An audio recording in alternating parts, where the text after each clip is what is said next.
and welcome to the Crafty Princess podcast. Today is November 10th, 2014, and I am in Florida, and it's not very sunny today. This is episode 8, and I'm calling it Bears, Bunnies, and Birds. And actually, I probably should put a question mark after birds, which I will show you why in a few minutes. So I'm going to get right into the podcasting, the crafts, and that sort of thing. I have a little personal info at the end, which I'm going to keep at the end in case you want to leave early. And today's episode is going to probably be hopefully kind of short because I have a lot to do today. So, but I wanted to go ahead and podcast because I have some cute stuff to show you guys. So first of all, I'm going to talk about my tip. As you know, I do a lot of charity crafting. Locally, there's places that I do it for, but then every once in a while I will also send off items. And I have learned that sometimes it's kind of frustrating when you send items off for a charity project and then you never hear back. You don't have any idea if they even got the stuff. So the thing that I started doing is I send a self-addressed little, either a postcard or a little card. I'll take a Post-it note and put on there, please let me know you got my project or my scarf or whatever it is that that you send to them. And like I said, self-addressed stamped already. And then sometimes I'll even list on the self-addressed, like a postcard, 3 hats, 2 bunnies, and a scarf. And then that way, all they have to do is say, yes, we got it, thank you, or something like that, and pop it in the mail. And usually they will do that. I think every time I've done it, the person has returned it to me. So that way you get a little confirmation that, yes, they got it, and they like it. Even if they don't like it, you know that they got it. So that's my tip if you ever are concerned about sending away items to a charity group and not knowing if you got it back. And I will say, I have been with some groups, like there's a Yahoo group that I think it's just called Crochet List. And in the past, they have done some charity work, and they're usually pretty organized. In fact, I even did my own drive with them one time. But you're not always going to find that, and I don't fault the people that are doing the charity drive because, they're very busy, and sometimes like a group like Craft Hope will have tons and tons of projects sent into them, so they don't always, they're not always have the time to email you back and say, thank you, we got it, etc. So this saves them time and lets you know that they received your donation. All right, so that's the tip. Finished objects. I have finished objects, yay. Okay, so as most of you know, if you have been watching any of my other podcasts, I have a craft group that I sponsor at the college where I teach, and we are getting ready to have our fall boutique. All of the proceeds that we get from this particular boutique are going to be donated to a local no-cat shelter in Palm City, Florida called Domino's House, which just happened to be where I adopted Lola Bell. Oh, there she is, Lola. She's having a little snack, as well as my other cats a few years ago. And it's a wonderful place. I know I've been there, I've checked it out, and so I feel pretty confident in donating funds to them. So what we do at our boutique is we sell items we made, and I, of course, as the sponsor, I try to, pony up and make some big projects. So this is a little Blair the Bunny, which I've already shown you this guy before, only with different yarn. This, as usual, is Brava. I showed you one that I donated to Craft Hope's Kenya project, and I used baby yarn for that. But this guy is worsted weight. He's called actually Blair the Ghost Bunny. Here are the instructions. It is a paid-for pattern, but it's not very expensive. I think it's like, I want to say $5 or $6. Totally worth it. Love making Blair. He's super easy and super cute. Okay, so I made him. He's got a little yellow. I just used scraps for this part here, but I wanted to have a little contrast instead of making them all purple. And then the other guy I made recently for this is this little teddy bear. This one is actually a Lion Brand project. It is Buddy Bear. Okay, so if you want to get on and look up Buddy Bear, it's a free project. Lion Brand actually also allows you to sell any of the items that you make. He's super cute. I should have, if you can see, you can kind of see here, I should have gotten a little tighter here. I've made him before. If you go on to Ravelry and look up Crafty-Princess, and you want to look at some of my projects over there, there's quite a few of these guys, but I hadn't made him in a while and I forgot about how you have to get tight here, because what happens is he has his cute little tummies. Okay, now the only thing, I also changed him a little bit, if you noticed in the pattern here, He doesn't have a snout. You're supposed to just, embroider, but I'm not a very good embroidery person, so I made an extra ear and used it as the snout. Okay, so this is just 18 count. No big deal. I like how his arms, generally speaking, he's fairly easy to do. Unlike some of the other paid-for patterns like Blair, this one does not really give you a lot of information as to where to attach things. Like it'll just say, attach the ears. Well, where do you attach them to? Do you attach? So when I make these, I'm trying to pay more attention now to where I figure out, like here I counted 3 rows down to attach the ears. I think I counted 3 rows down to attach the arms. The legs, I'm not sure. I think the legs are probably supposed to be more like the arms, but I don't know. I didn't do them that way, so not sure. Because when I look at here, he's sitting, and if you look at that, the way the legs are, I don't know. It doesn't really tell you. It just says attach them. So might have to play around with this guy again, even though, like I said, I've probably made 3 or 4 of these at least already. But I might put a little red ribbon on him before I bring him to the boutique this week, which the boutique is this week. So that's why another reason I thought I better go ahead and get a podcast up so I can show you these finished objects. Okay, so those are the finished objects. Works in progress. Let's see, I am making, this was supposed to be for the boutique, but I probably am not going to finish it in time, unfortunately. But I'm going to go ahead and power through and get this guy done. It's a Flamingo. This is also a Fresh Stitches project. I have the legs done. Again, this is Brava yarn. And I have most of the body. Okay. But at this point, I have to attach, I'm supposed to attach the legs and then keep going and attach the little wings, which I have those done, and finish them up. But with everything I have going on as far as work, other work things, this guy's probably going to go for the spring boutique. Okay, so anyway, and I have that just in one of my 31 large zipper bags. Again, nothing fancy. Yes, these are made in China. I'm a bad person. Okay, other thing, works in progress. Again, in one of my zipper bags. This one I actually had personalized with Zumba on it. That's a number 2, by the way. It's not a Z because, of course, Zumba is copyrighted. I'm still working on the scarf. This is going to be a possible giftie for one of my BFFs, and it is made with super, super soft, amazingly fabulous baby alpaca yarn. This is Cascade, 100% baby alpaca. And this, I'm just calling this the sampler scarf because I'm just doing lots of different types of stitches. You can see here some ribbing, some just regular garter, so I'm just playing around and just practicing. So it's sort of a practice sampler scarf that hopefully will look halfway decent. I'm pretty, let's see, I'd say I have, I have at least 2 or going on 3 yards here, or 3 yards, 3 feet, okay? And I have a couple of BFFs, and they're tiny girls. They're like maybe 5'2". I'm 5'4", by the way, so to me, I'm 2 inches taller than you, okay? I'm a tall girl, you're a little girl. So anyway, as you know, I don't know if you know this, but usually a scarf, you want to make it about the size or the length of the height of the person. So if somebody's 5 feet tall, you would want to make a 5-foot long scarf so that they can wrap it around. That's just a rule of thumb. This little scarf I'm wearing today because, again, for the podcast, I'm pretending it's cold out. It's in the mid-60s going up to probably mid-70s today, so there's absolutely no way I would wear this. But this is one of my multitude of knitted garter stitch scarves, and this is, what is this? This is 100% merino superwash.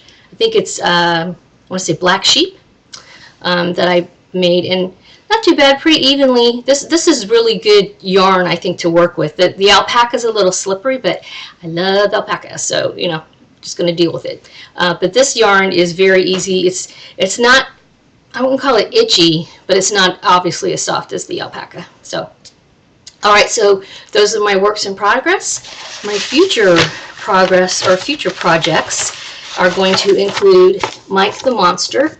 And by the way, this is a free pattern. I think it's linked in my last probably the last couple episodes I've mentioned him, but I didn't have the actual pattern printed out yet.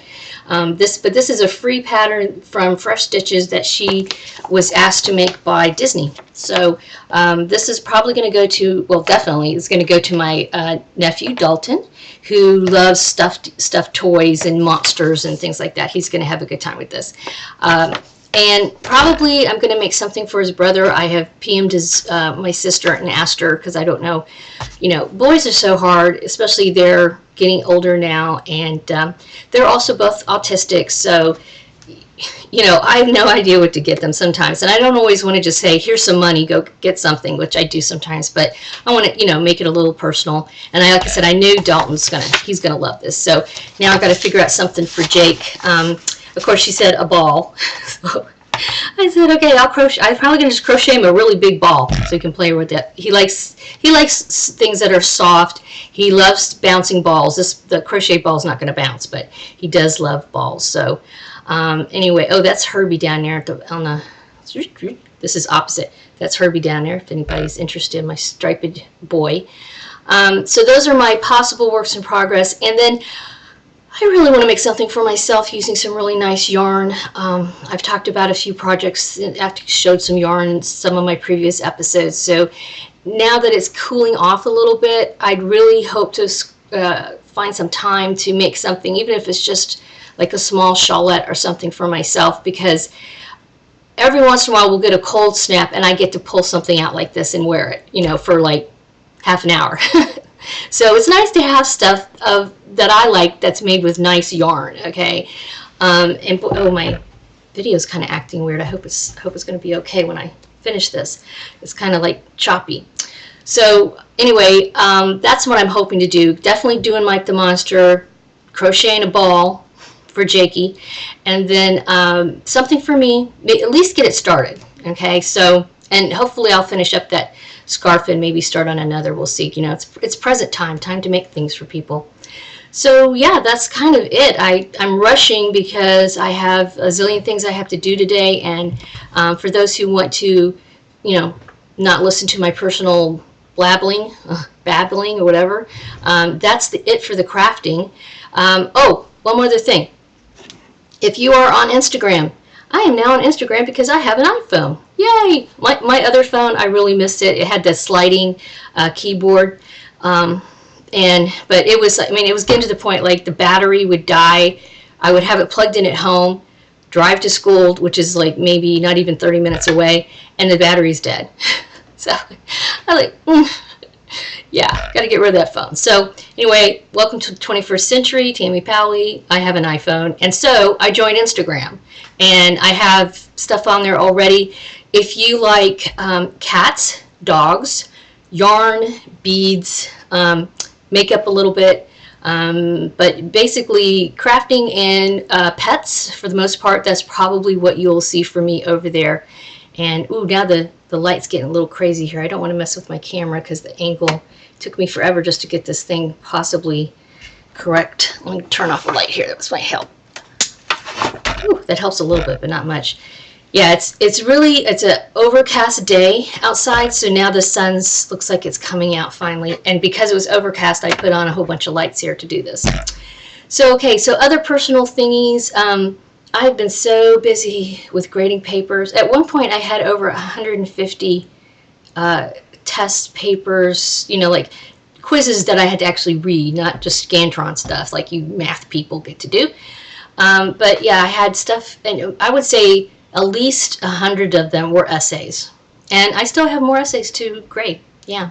So then to top it off, a book that I am working on that should be coming out. It's a book on Florida literature.